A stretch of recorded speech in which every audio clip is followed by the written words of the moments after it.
السلام علیکم ناظرین، آج ہم ہومیوپیتھک دوا گریفائٹس کے تعارف کے ساتھ آپ کی خدمت میں حاضر ہیں۔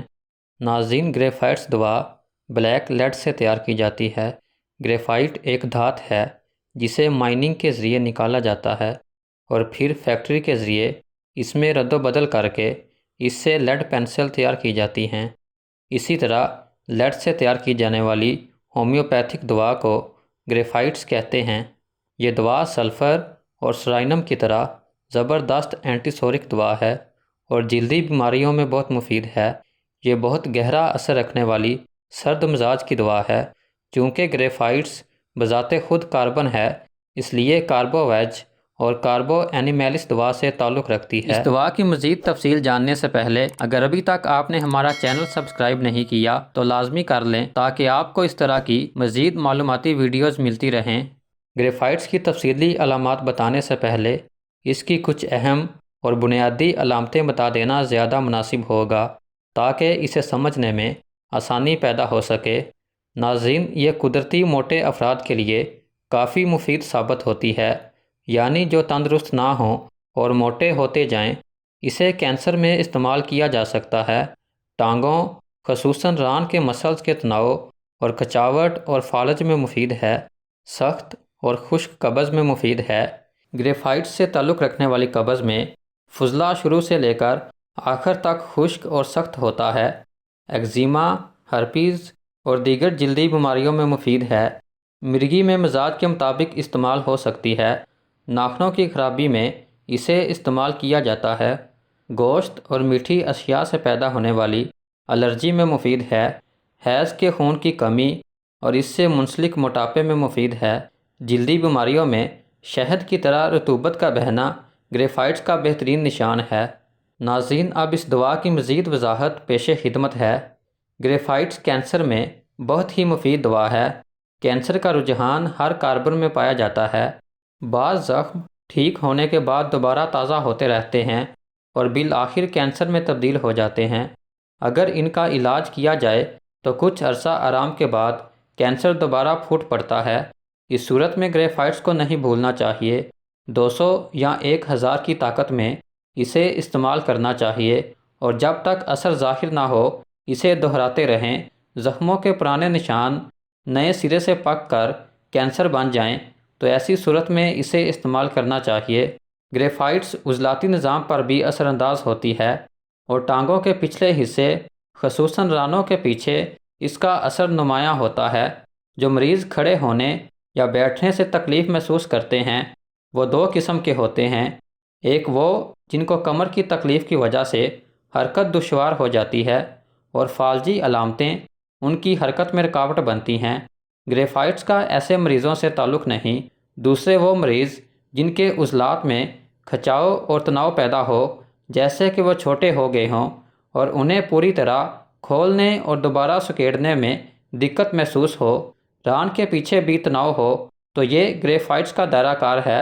ایسے مریضوں میں خواہ اس دوا کی دوسری علامتیں نہ بھی ہوں تو تب بھی اس دوا کو لازماً استعمال کرنا چاہیے۔ گریفائٹس میں سخت قبض پائی جاتی ہے اور فضلہ انتڑیوں کے نچلے حصے میں بڑے بڑے سخت ٹکڑوں کی صورت میں تہ بہ تہ جمع ہوتا رہتا ہے۔ اگر انتڑیوں میں عمومی سوزش بھی ہو تو بعض دفعہ ایسے مریضوں کو برائیونیا دوا سے عارضی فائدہ ہوتا ہے۔ برائیونیا اور گریفائٹس میں فرق یہ ہے کہ برائیونیا میں فضلہ شروع میں کچھ سخت ہوتا ہے لیکن بعد میں نرم ہو جاتا ہے، لیکن گریفائٹس سے تعلق رکھنے والی قبض میں فضلہ شروع سے لے کر آخر تک خشک اور سخت ہوتا ہے اور کئی دن تک سخت قبض رہتی ہے، اور اگر اسہال شروع ہو جائیں تو بہت پتلے اور سیاہ رنگ کے ہوتے ہیں جن میں غیر ہضم شدہ غذا نکلتی ہے۔ ہر قسم کے ایگزیما میں گریفائٹس کو استعمال کیا جا سکتا ہے۔ ایگزیما میں جلد پر سوزش پیدا ہو جاتی ہے اور پھر چھوٹے چھوٹے دانے نمودار ہو جاتے ہیں اور بعض اوقات چھالے بن جاتے ہیں جن سے پانی رسنے لگتا ہے، اور جہاں جہاں پانی لگتا ہے وہاں خراش اور جلن پیدا ہو جاتی ہے اور جلد کے اوپر تہ سی جم جاتی ہے اور خشک ہو جاتی ہے لیکن اندر پانی ہوتا ہے۔ لہٰذا ایگزیما اور زخم کے نشان پر پیدا ہونے والے ابھار اور ریشہ دار پھوڑوں میں اسے استعمال کیا جا سکتا ہے۔ اسی طرح ناک، پپوٹوں اور تھوڑی وغیرہ کے ایگزیما میں اسے استعمال کیا جا سکتا ہے۔ بھٹنیوں اور منہ اور پاؤں کی انگلیوں اور مقد میں چیر آنے کی صورت میں اسے استعمال کیا جا سکتا ہے۔ اگر زخموں سے لیس دار مواد کا اخراج ہوتا ہو تو اسے استعمال کیا جا سکتا ہے۔ ہومیوپیتھی کے موجد ڈاکٹر ہانیمان کہتے ہیں کہ جلدی بیماریوں میں شہد کی طرح کی رطوبت کا بہنا گریفائٹس کا بہترین نشان ہے۔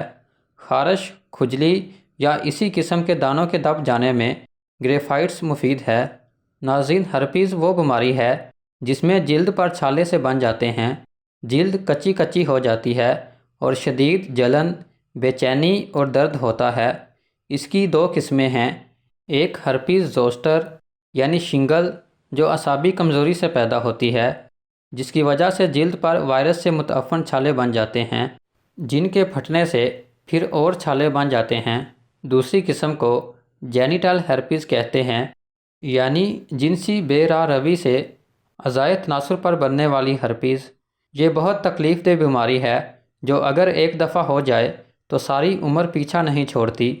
گریفائٹس کو ایسی ہرپیز میں بھی اونچا مقام حاصل ہے، لیکن خالی یہ دوا ہی کافی نہیں ہوتی بلکہ ساتھ اور ادویات بھی دینی پڑتی ہیں۔ ایک عمومی اور کارآمد نسخہ جو ہر قسم کی ہرپیز میں مفید ہوتا ہے یہ ہے۔ اس نسخے میں آرنیکا، لیڈم اور آرسینک شامل ہیں۔ یہ نسخہ سانپ کے کاٹے میں بھی فائدہ مند ثابت ہوتا ہے۔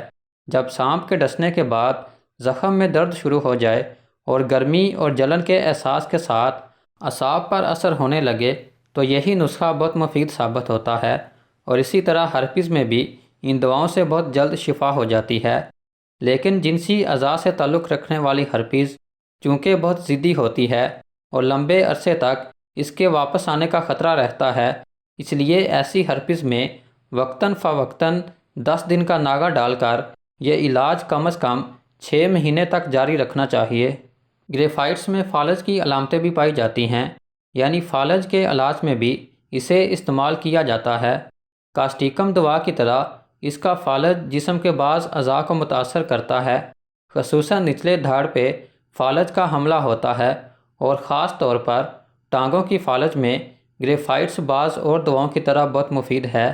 گریفائٹس مرگی کے مرض میں استعمال ہو سکتی ہے۔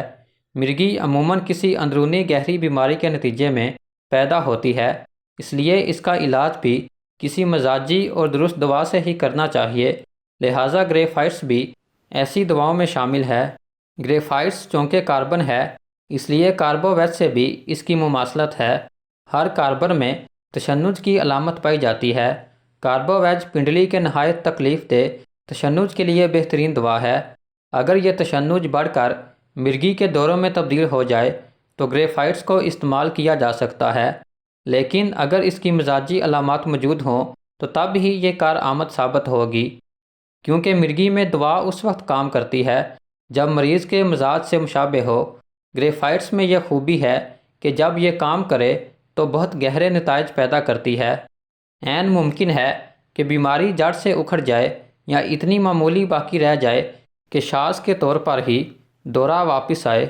گریفائٹس کا مریض عموماً گوشت سے نفرت کرتا ہے، میٹھی چیزوں سے متلی ہونے لگتی ہے، ہر کھانے کے بعد متلی اور قے کا رجحان ہوتا ہے۔ عورتوں کو حیض کے دوران صبح کے وقت متلی ہو جاتی ہے، معدے پر دباؤ اور جلن کا احساس ہوتا ہے جس سے بھوک لگتی ہے۔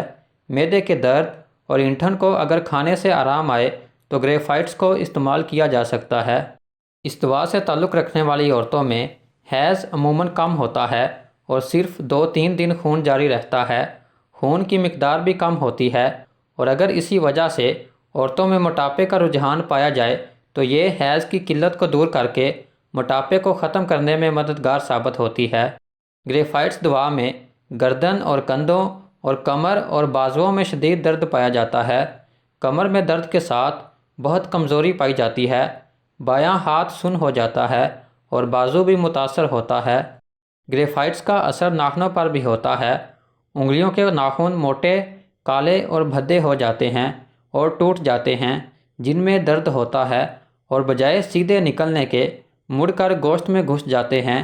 ان سب شکایات میں اسے استعمال کیا جا سکتا ہے۔ گریفائٹس کا مریض سورائنم اور سلیشیا دوا کی طرح سرد مزاج کا ہوتا ہے۔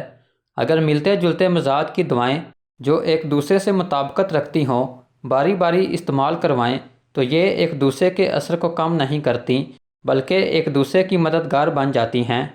ناظرین، اس دوا کو عموماً 30 اور 200 کی طاقت میں استعمال کیا جاتا ہے۔